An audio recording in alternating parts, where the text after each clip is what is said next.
Assalamualaikum warahmatullahi wabarakatuh. Perkenalkan, kami dari kelompok 3 ingin mempresentasikan hasil kerja kelompok kami guna memenuhi tugas mata kuliah Etika Administrasi Negara dengan dosen pengampu yang pertama Bapak Bujiono, yang kedua Ibu Dina Suryawati, dan yang terakhir yaitu Bu Selvi Budi Helpi Astuti. Pada presentasi kali ini, kami ingin membahas mengenai analisis kasus korupsi bantuan sosial COVID-19 yang dilakukan oleh Menteri Sosial. Pada kelompok 3 ini, kami beranggotakan 3 orang. Yang pertama yaitu saya sendiri, Sofia Nur Aulia, dengan NIM 2009-1020-1004, kelas Etika Administrasi Publik B1. Yang kedua yaitu Putri Jebri Aning Tias dengan NIM 2009-1020-1006, kelas Etika Administrasi Publik B2. Dan yang terakhir yaitu Siti Nur Lutfiah dengan NIM 2009-1020-1010. Mantan Menteri Sosial Juliari P. Batubara divonis 12 tahun penjara dan denda 500 juta rupiah subsidiar 6 bulan kurungan penjara. Vonis ini lebih tinggi setahun dari tuntutan jaksa penuntut umum KPK. PLT juru bicara KPK, Ali Fikri, mengapresiasi putusan majelis hakim yang dapat membuktikan dakwaan jaksa KPK atas tindak pidana korupsi yang dilakukan terdakwa Juliari Batubara. Terlebih, hakim juga memberikan hukuman tambahan selain vonis 12 tahun penjara. Selanjutnya, KPK akan mempelajari seluruh isi pertimbangan majelis hakim untuk menentukan langkah berikutnya. Baik, pada poin yang pertama kita akan membahas mengenai kronologi kasus suap bantuan sosial COVID-19 yang dilakukan oleh Menteri Sosial. Yang pertama, diawali dengan adanya pengadaan bantuan paket sembako oleh pemerintah yang bertujuan dalam rangka penanganan pandemi COVID-19 dengan total anggaran yang ditaksirkan mencapai 5,9 triliun rupiah. Tentunya, besarnya anggaran tersebut membuat beberapa pihak merasa tergiur untuk memanfaatkan atas adanya kondisi tersebut.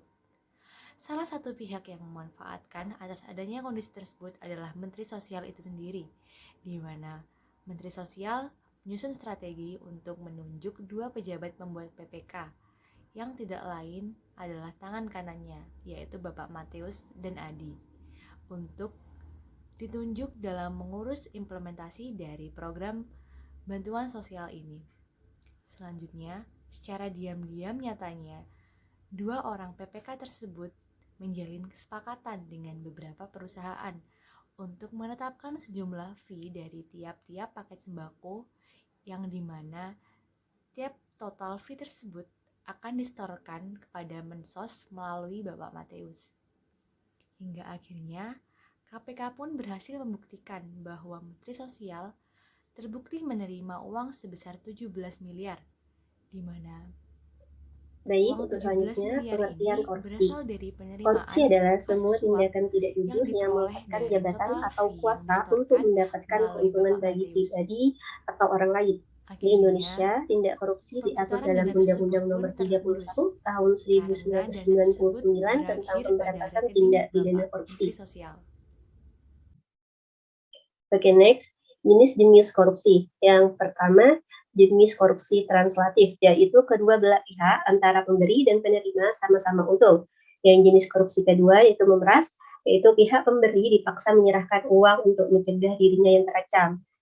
Yang jenis ketiga ini korupsi defensif, yaitu perilaku korban korupsi dengan pemerasan. Dalam hal ini tujuannya untuk mempertahankan diri. Jenis korupsi yang keempat yaitu invensif, yaitu pemberian uang atau jasa tanpa memperoleh keuntungan selain keuntungan yang diangan-angankan.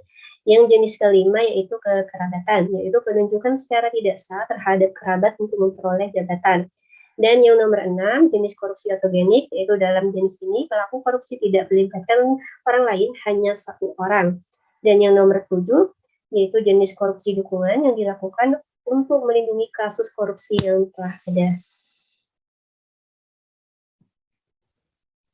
Oke, mungkin di sini saya akan melanjutkan pokok bahasan berikutnya, yaitu mengenai analisis etika dan norma pada kasus korupsi bansos. Ditinjau dari aspek penerapan etika, tindakan suap-menyuap ini tentu melanggar etika dalam penyelenggaraan pemerintahan yang seharusnya setiap pejabat politik memiliki sikap jujur, amanah, siap melayani, teladan, dan rendah hati dalam menjalankan tugas yang diamanatkan. Teori etika dalam pandangan etika normatif ada dua, yaitu etika deontologi dan etika teleologi. Etika deontologi berdasarkan pengertian tersebut, tindakan suap dalam pengadaan bansos menunjukkan tidak adanya pengimplementasian etika deontologi oleh pejabat publik dalam menjalankan fungsi dan tugasnya. Tidak hanya berkaitan dengan suap-menyuap, tindakan tersebut juga berpotensi merugikan perekonomian negara. Selanjutnya adalah etika teleologi, di mana di dalam etika teleologi ini terbagi atas 3 cabang aliran, yaitu egoisme, altruisme, dan utilitarianisme. Egoisme dalam kasus ini, pelaku memiliki pemahaman sendiri bahwa tindakan yang dilakukan pelaku adalah baik jika menguntungkan bagi dirinya sendiri. Pelaku dipandang tidak etis karena pelaku hanya berfokus pada bagaimana mereka akan mendapatkan keuntungan yang sebesar-besarnya, tetapi tidak memikirkan proses hukum dan sanksi sosial yang akan dihadapi apabila suatu hari nanti tertangkap. Yang kedua adalah aliran altruisme, di mana tindakan korup di tengah krisis pandemi justru sangat mengutamakan keuntungan pribadi tanpa memperdulikan kesulitan yang harus dihadapi rakyat. Perbuatan pelaku korupsi sama sekali tidak bernilai baik karena tidak membahagiakan dan mensejahterakan orang lain. Aliran selanjutnya adalah utilitarianisme. Dilihat dari sisi manfaat, suap-menyuap dalam pengadaan paket bansos ini sangat melanggar etika karena tindakan tersebut tidak hanya merugikan negara tetapi juga merugikan pelaku itu sendiri. Karena pada akhirnya pelaku harus menanggung hukuman akibat tindakan yang dilakukan di mana merugikan pihaknya. Selain itu, hal ini bahwa pelaku hanya memaksimalkan kebahagiaan dirinya sendiri, tetapi merugikan orang lain, baik masyarakat yang terdampak COVID-19 maupun rekan lain yang terjerat kasus tersebut.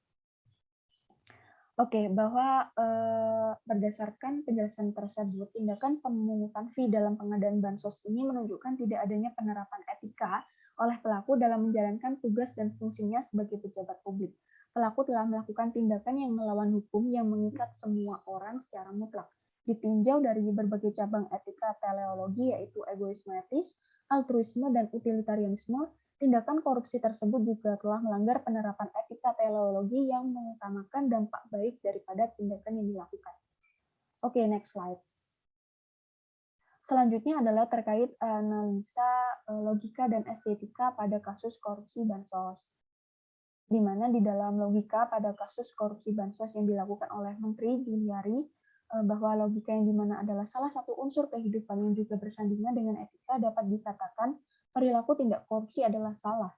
Niat dan perilaku beliau sebagai seorang menteri sosial yang notabene berkaitan dengan kebutuhan sosial masyarakat malah melukai tanggung jawab dan jabatannya sendiri.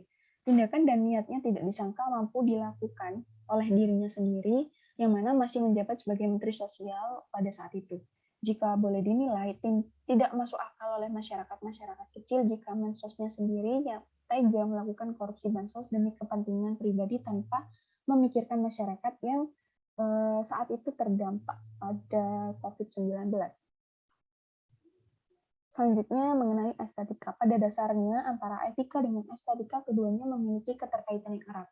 Estetika atau keindahan itu bisa terlihat dari etika yang baik. Pada kasus korupsi bansos yang dijadikan studi kasus ini, bahwa perilaku Mensos Juliari tidak sama sekali menunjukkan keindahan atas tanggung jawabnya dan tugasnya pada jabatan sebagai Mensos. Oke, mungkin next slide. Untuk pokok bahasan selanjutnya adalah mengenai hubungan antara logika, etika, dan estetika pada kasus korupsi bansos. Secara logika, berhubungan dengan benar atau salah, maka Juliari sebagai Menteri Sosial yang saat itu terjerat kasus korupsi bansos telah menyalahi aturan dengan melakukan tindak korupsi.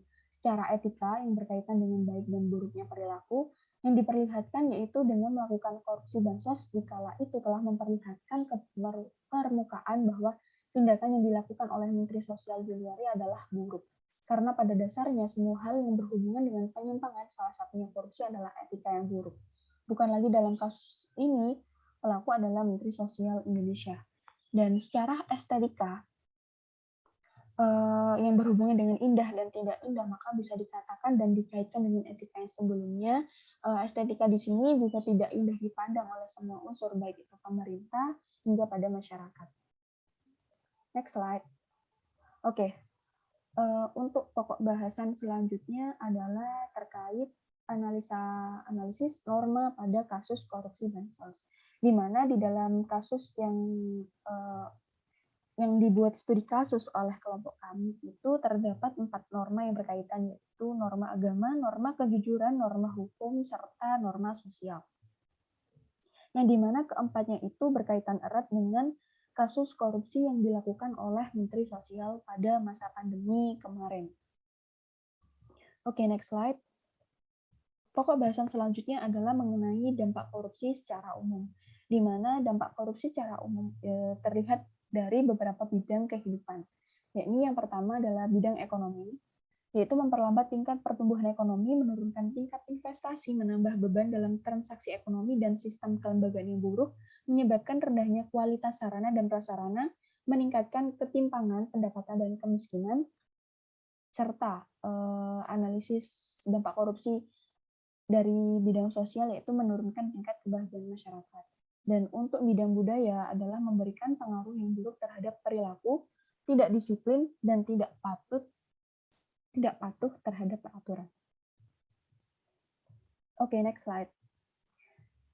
Dampak kasus korupsi Bansos Menteri Sosial Juliari, di mana kasus korupsi dana bantuan sosial COVID-19 yang dilakukan oleh para pihak yang tidak bertanggung jawab banyak membawa dampak kerugian bagi masyarakat dan juga perekonomian di Indonesia. Dampak korupsi secara khusus yaitu korupsi Bansos Menteri Sosial Juliari adalah di bidang kesehatan, di bidang ekonomi, serta Kemensos yang saat itu mencanangkan akan adanya santunan kepada korban meninggal COVID harus tidak diselenggarakan karena anggaran yang ada pada Kementerian Sosial kurang. Jadi, kesimpulan dari presentasi kami yaitu yang pertama, kasus korupsi bansos ini tergolong dalam jenis korupsi translatif karena terdapat adanya kesepakatan yang dilakukan antara pejabat pembuat komitmen atau PPK yang tidak lain adalah tangan kanan dari Menteri Sosial itu sendiri, yang secara diam-diam mereka membuat sebuah kesepakatan dengan para supplier dan perusahaan agar memberikan fee sejumlah Rp10.000 dari jumlah paket sembako seharga Rp300.000, sehingga diperolehnya total fee tersebut dianggap sebagai sebuah suap guna melancarkan program bantuan sosial ini.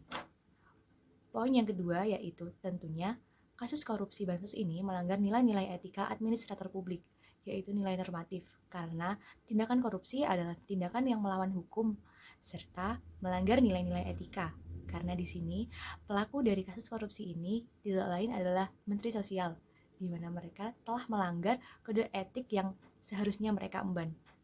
Poin yang terakhir yaitu memang terlepas apapun jenis korupsi yang dilakukan dan seberapa besar tingkatan korupsi yang dilakukan baik dalam jumlah skala besar, sedang maupun kecil, tindakan korupsi tetaplah tindakan yang merugikan masyarakat serta berdampak secara luas.